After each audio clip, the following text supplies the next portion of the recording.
தாய்மாமன் சீரியல் அடுத்த வர எபிசோடில் பார்த்திங்க அப்படின்னா தாய்மாமனாக இருக்க பேச்சியோட அண்ணன் பார்த்திங்க அப்படின்னா அவங்களோட குழந்தைங்களுக்கு காது குத்து வச்சுருக்காங்க அப்படின்னு சொல்லிட்டு சீரெல்லாம் பார்த்திங்க அப்படின்னா எடுத்துகிட்டு வருவாங்க. அப்படி சீரெல்லாம் எடுத்துகிட்டு வரும்போது ரொம்பவே பார்த்திங்க அப்படின்னா வெடிலாம் வெடித்து மேலெல்லாம் வச்சு ரொம்பவே பிரம்மாண்டமாக எடுத்துகிட்டு வருவாங்க. அங்கே போயிட்டு பார்த்திங்க அப்படின்னா காது குத்திட்டு இருக்கும்போது பேச்சியோட அண்ணன் என்ன சொல்வார் அப்படின்னா அவர் பையன் பக்கத்தில் அவங்க தங்கச்சி பொண்ணை உட்கார சொல்வார். உடனே பார்த்திங்க அப்படின்னா பேச்சியோட மாமியார் உன் தங்கச்சியும் ஒழுங்காக பார்த்துக்க வக்கில்ல, தங்கச்சியோட பொண்ணை வேற பார்த்துக்க புரியா, ஒரு இதுவும் தேவையில்லைன்னு சொல்லிட்டு அவங்க அண்ணனை தப்பாக பேசுவாங்க. ஏன் இப்படி பேசுறீங்கன்னு சொல்லிட்டு அவங்க அத்தையை பார்த்திங்க அப்படின்னா பேச்சு கீழே தள்ளி விடுவாங்க. எங்கள் அம்மாவே அடிக்கிறியான்னு சொல்லிட்டு பேச்சியோட ஹஸ்பண்ட் பேச்சியை அடிப்பாங்க. அப்போ பேச்சியோட அண்ணன் பார்த்திங்க அப்படின்னா அவங்க ஹஸ்பண்ட் பேச்சியை அடிக்கிறத தடுக்க போகிறேன் அப்படின்னு சொல்லிட்டு நடக்கும். சண்டை பெருசாயிரும். அப்போ சண்டையில் பார்த்திங்க அப்படின்னா அருவாப்பட்டு அவர் இறந்துருவார்.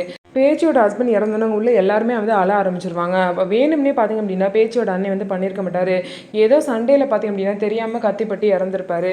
ஸோ இதனால் பார்த்திங்க அப்படின்னா அவங்க பேச்சியோட அண்ணனை ஜெயிலில் வச்சுருவாங்க. ஜெயிலில் வச்சு ரொம்ப வருஷம் கழிச்சு பார்த்திங்க அப்படின்னா இப்போ தான் ரிலீஸ் ஆகி வெளியே வராரு. வெளியே வந்ததுக்கப்புறம் தன்னோட பொண்டாட்டி பூ போட்டு எதுவுமே இல்லாமல் இருக்கிறத பார்த்துட்டு தோட்டத்துக்கு போய் பூவெல்லாம் பறித்து தன்னோட பொண்டாட்டிக்கு வச்சு விட்டு நீ இனிமேல் பொட்டு பூ இல்லாமல் இருக்கக்கூடாதுன்னு சொல்லிட்டு பொட்டையும் வச்சு விட்டு சந்தோஷப்படுத்துறாரு. இதுக்கப்புறம் என்ன நடக்க போகுது, என்னெல்லாம் நடக்க போகுது அப்படின்னு சொல்லிட்டு வெயிட் பண்ணி பார்க்கலாம். நம்ம வீடியோ உங்களுக்கு பிடிச்சிருந்தா நம்ம வீடியோவை லைக் பண்ணிவிட்டு பாருங்கள்.